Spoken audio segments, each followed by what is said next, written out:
प्रायश्चित्ताचा बकरा किंवा स्केपगोट. हो. आपण हा शब्दप्रयोग नेहमीच वापरतो.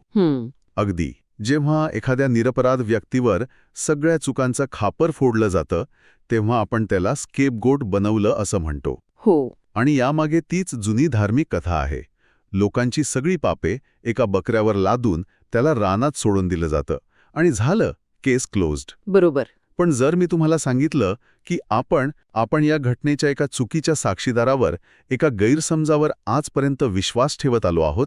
आणि ही शक्यता खूप जास्त आहे, कारण जेव्हा आपण मूळ ग्रंथांमध्ये, त्या जुन्या नोंदींमध्ये खोलवर शिरतो तेव्हा एक पूर्णपणे वेगळंच चित्र समोर येतं. अच्छा. एक असं सत्य जे आपल्या पाप, जबाबदारी आणि मुक्तीबद्दलच्या कल्पनांना म्हणजे मुळापासून हादरून टाकू शकतं. बरोबर.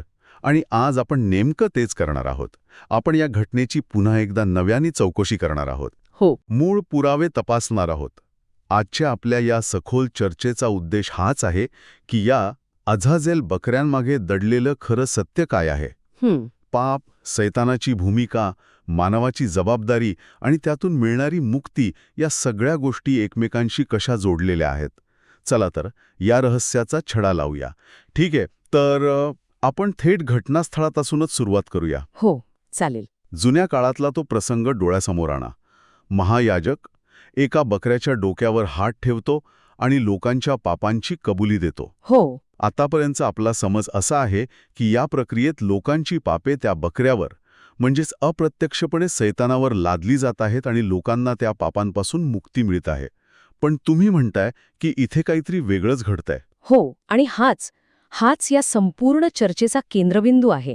ती प्रक्रिया पापांच्या हस्तांतरणाची नाही, कारण त्या मूळ लिखाणात असं स्पष्ट केलं आहे की लोकांच्या पापांची किंमत चुकवण्याची, त्याचं प्रायश्चित्त करण्याची जबाबदारी येशूने आधीच स्वीकारलेली आहे. अच्छा. मग प्रश्न उरतो की जर पाप हस्तांतरित होत नाहीत तर त्या बकऱ्यासोबत काय पाठवलं जातंय? थांबा. हे खूप मोठे विधान आहे. म्हणजे आपण ज्याला पापांचं ओझं हलकं करणं समजतो ती प्रक्रिया, ती मुळात पापांबद्दल नाहीच. हे तर संपूर्ण दृष्टिकोनच बदलून टाकते. अगदी. ती प्रक्रिया पापांबद्दल नाही तर पापाच्या मूळ कारणाबद्दल आहे. मूळ कारण? हो. त्या बकऱ्यासोबत पाठवल्या जात आहेत त्या खोट्या कल्पना, ती खोटी विधाने जी सैतानाने लोकांच्या मनात पेरली होती. अच्छा. ही एक प्रकारे सैतानाने पाठवलेली सदोष वस्तू, म्हणजे फॉल्टी प्रॉडक्ट, त्यालाच परत पाठवण्यासारखी प्रक्रिया आहे. रिटर्न टू सेंडर सारखं काहीतरी. अगदी तसंच. तुमची ही खोटी विचारसरणी आम्हाला नको, ती तुम्हीच परत घ्या, असं मानवजात त्या क्षणी जाहीर करत असते. आणि इथेच ती मुख्य गुन्हेगार आणि सहगुन्हेगार ही संकल्पना येते. बरोबर? अगदी बरोबर. सैतान हा मुख्य गुन्हेगार आणि मानव हा सहगुन्हेगार. भीती देऊन, खोटं आमिष दाखवून भडकवलं.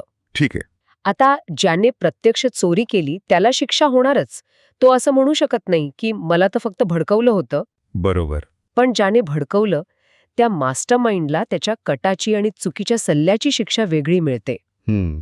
इथे सैतान तो मास्टरमाइंड आहे आणि मानव त्याच्या बोलण्याला बळी पडलेला चोर.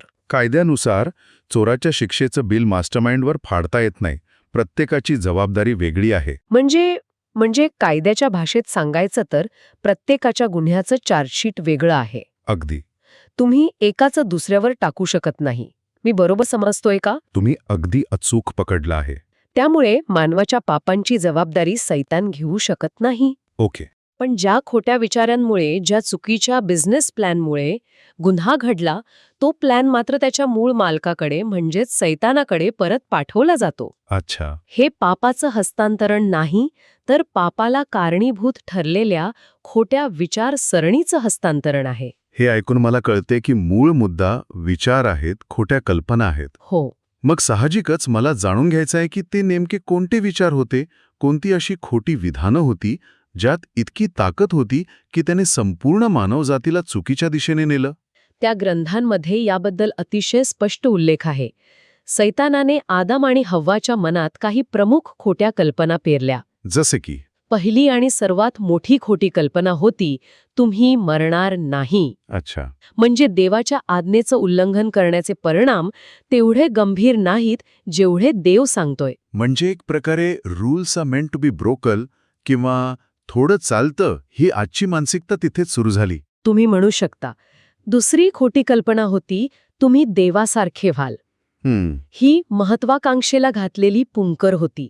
तुम्हाला चांगलं वाईट स्वतःच ठरवता येईल.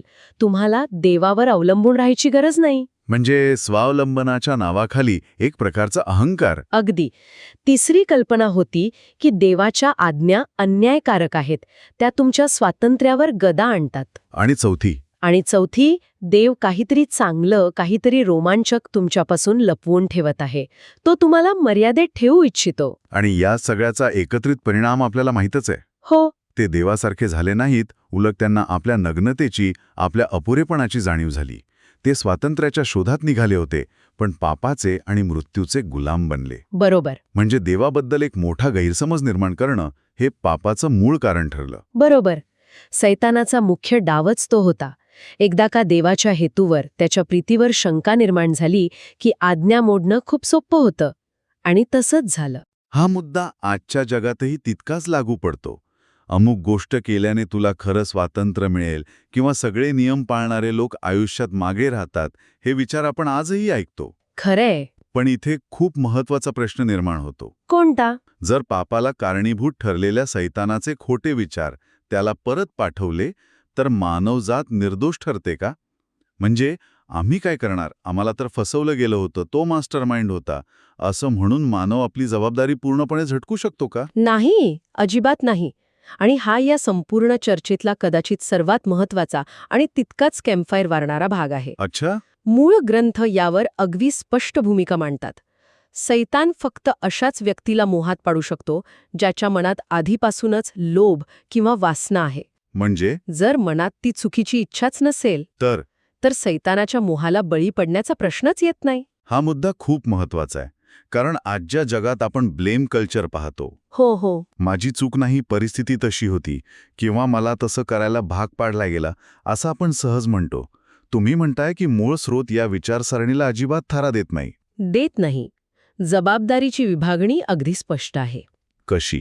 पाप करण्यासाठी प्रवृत्त करण्याची, चुकीचा सल्ला देण्याची जबाबदारी सैतानाची आहे.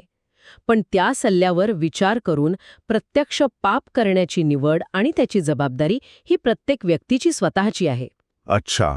सैतान फक्त इच्छेला उत्तेजित करतो, पण त्या इच्छेनुसार कृती करायची की नाही हा अंतिम निर्णय पूर्णपणे मानवाचा असतो. खरं सांगायचं तर ही गोष्ट मला नेहमीच खटकत होती. जर सैतानाने फसवले तर यात मानवाची चूक किती? पण तुमचा मुद्दा ऐकून वाटतंय की ही एक कठोर वास्तविकता आहे. जबाबदारी पेलण्यापासून कोणीही सुटू शकत नाही. आपण केवळ बळी नाही, तर एक सहभागी गुन्हेगार आहोत. बरोबर. आणि हे सत्य स्वीकारल्याशिवाय पुढची प्रक्रिया सुरूच होऊ शकत नाही. कोणती प्रक्रिया? पश्चाताप आणि प्रायश्चित्ताची प्रक्रिया. ठीक आहे. तर आपण जबाबदारी स्वीकारली, मग पश्चाताप केल्याने भूतकाळातली पापे पुसली जातात का? सॉरी म्हटल्याने सगळं काही ठीक होतं का? नाही. पश्चाताप म्हणजे भविष्यात पाप करण्याची इच्छा सोडून देणे, आपला मार्ग बदलण्याचा प्रामाणिक निर्णय घेणे. पण मग भूतकाळात केलेल्या गुन्ह्याचं काय? तो एक खूप महत्वाचा टप्पा आहे. पण त्यांनी भूतकाळात केलेल्या गुन्ह्याला किंवा त्याच्या परिणामाला बदलता येत नाही. त्या ग्रंथांनुसार पापाची अंतिम शिक्षा मृत्यू आहे. ओके. त्यामुळे पश्चाताप करूनही त्या शिक्षेतून सुटका मिळत नाही. आणि इथेच येशूची भूमिका अत्यंत महत्वाची ठरते. एक मिनिट, इथे मला एक विरोधाभास वाटतोय. बोला. सुरुवातीला तुम्ही म्हणालात की सहगुन्हेगाराची शिक्षा मुख्य गुन्हेगारावर टाकता येत नाही, प्रत्येकाची चार्जशीट वेगळी आहे. हो, म्हणाले होते. पण आता तुम्ही म्हणताय की मानवाच्या पापांची किंमत येशूने चुकवली. मग येशूने ती जबाबदारी कशी स्वीकारली? हे तर नियमांच्या विरुद्ध नाही का? हा, खूप सुंदर प्रश्न आहे. याचं उत्तर पहिला आदाम आणि शेवटचा आदाम या संकल्पनेत दडलेलं आहे.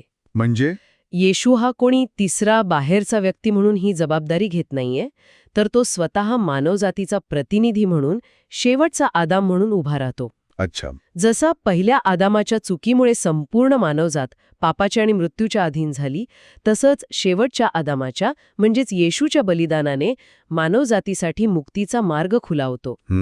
त्याने सहगुन्हेगाराच्या पापाची किंमत स्वतःच्या मृत्यूने चुकवली. हा कायद्याचा भंग नाही, तर प्रीतीतून केलेलं सर्वोच्च बलिदान आहे. म्हणजे ही क्षमा, हे प्रायश्चित्त सरसकट सगळ्यांना आपोआप मिळतं का? की यासाठी काही अट आहे? नक्कीच. कारण जर शिक्षा माफ आहे हे कळलं तर लोक अधिक पाप करायला प्रवृत्त होणार नाहीत का? नक्कीच अट आहे. आणि ती अट आहे खरा विश्वास. खरा विश्वास. हो, ही क्षमा फक्त अशाच लोकांना मिळते ज्यांचा विश्वास केवळ शब्दापुरता नाही तर त्यांच्या कृतीतून सिद्ध होतो. उदाहरण देता येईल? हो, आपण म्हणतो मी उद्यापासून रोज जिमला जाणार. हा एक विश्वास आहे, एक संकल्प आहे.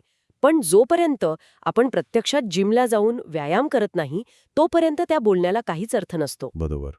तसंच माझा येशूवर विश्वास आहे असं म्हणणं पुरेसं नाही. म्हणजे तो विश्वास तुमच्या जीवनशैलीत, तुमच्या निर्णयात दिसायला हवा. अगदी. त्या लिखाणात स्पष्ट म्हटलं आहे की जे लोक येशूच्या बलिदानाचा वापर पाप करण्यासाठी एक परवाना किंवा लायसन्स म्हणून करतात त्यांचा पश्चाताप आणि विश्वास दोन्ही खोटे आहेत. अच्छा. आम्ही कितीही पाप केलं तरी आम्हाला क्षमा मिळेलच असा विचार करणारे खरे विश्वासू नाहीत. जर पश्चाताप खरा असेल तर व्यक्ती पापाशी लढते, त्यापासून दूर राहण्याचा प्रयत्न करते. विश्वास ही केवळ एक मानसिक भावना नाही तर ती एक कृतिशील जीवनशैली आहे. ठीक आहे. तर आत्तापर्यंत आपण पाहिलं की सैतानाची खोटी विधाने कोणती होती, मानवाची जबाबदारी काय आहे आणि येशूच्या बलिदानाने प्रायश्चित्ताचा मार्ग कसा खुला झाला. हो.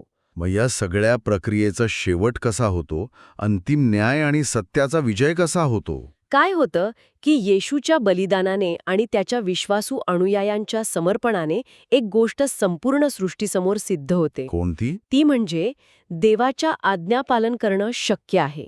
सैतानाचा जो मूळ दावा होता की देवाच्या आज्ञा अन्यायकारक आणि अशक्य आहेत, तो दावा पूर्णपणे खोटा ठरतो. हा सत्याचा एक मोठा पुरावा ठरतो. आणि मग सैतानाच्या इतर खोट्या विधानांचं काय होतं? ती सगळी विधाने एकापाठोपाठ एक उघडकीला येतात. येशूच्या बलिदानामुळे मानवजातीला देवाच्या प्रीतीचं आणि न्यायाचं खरं स्वरूप समजतं. आणि मग ते सैतानाच्या खोट्या विचारांना जाणीवपूर्वक नाकारतात. हीच ती प्रतिकात्मक प्रक्रिया आहे जिथे महायाजक लोकांच्या वतीने ते खोटे विचार त्या अजाजेल बकऱ्यावर लादून त्याला परत पाठवतो. अच्छा. लोक आता स्वेच्छेने म्हणतात, आम्हाला तुझं खोटं कळलं आहे. तुझी ही विचारसरणी, तुझं हे स्वातंत्र्य, तुझा हा देवाविषयीचा गैरसमज, हे सगळं आम्हाला नको. हे तुझं तूच परत घे. आणि एकदा का त्याच्या सगळ्या खोट्या कल्पना त्याच्याकडे परत पाठवल्या गेल्या की मग त्याला अंतिम शिक्षा मिळते. हो, एकदा का त्याचा पराभव सर्वांसमोर सिद्ध झाला की त्याला अथांग डोहात आणि शेवटी अग्नीच्या डोहात टाकले जाते. हे शब्दशः घ्यायचं का? हे शब्द अंतिम विनाशाचं आणि दैवी न्यायाचं प्रतीक मानले जातात. याचा अर्थ वाईट विचारसरणी आणि तिचा स्रोत या सृष्टीतून कायमचा नष्ट केला जातो. आणि सृष्टी शुद्ध होते. हो, संपूर्ण सृष्टी त्याच्या वाईट प्रभावातून कायमची मुक्त आणि शुद्ध होते. अशा प्रकारे सत्याचा खोटेपणावर अंतिम विजय होतो. वा. म्हणजे दिवस अखेरीच आपण या चर्चेतून काय शिकलो की मुक्ती म्हणजे माझी चूक नाही त्याची चूक आहे असं म्हणून हात झटकणं नाही. ती जबाबदारी दुसऱ्यावर ढकलून मोकळं होण्याची प्रक्रिया नाही. मुळीच नाही. उलट ही एक बहुस्तरीय आणि खूप वैयक्तिक प्रक्रिया आहे. यात पहिला टप्पा आहे फसवणुकीचा मूळ स्रोत म्हणजे सैतानाचे खोटे विचार ओळखणं. दुसरा पणे स्वीकारणं. आणि चौथा आणि सर्वात महत्वाचा चौथा टप्पा म्हणजे जाणीवपूर्वक त्या खोट्या विचारांना नाकारून सत्याच्या मार्गावर चालत राहणं. हे खरोखरच खूप वेगळं आणि विचार करायला लावणारं आहे. जबाबदारी झटकण्याऐवजी ती स्वीकारून आणि सत्याची निवड करूनच खरी मुक्ती आहे. बरोबर. या संपूर्ण प्रक्रियेत कुठेही पळवाट नाही. आणि जाता जाता श्रोत्यांसाठी एक विचार. हो, नक्की.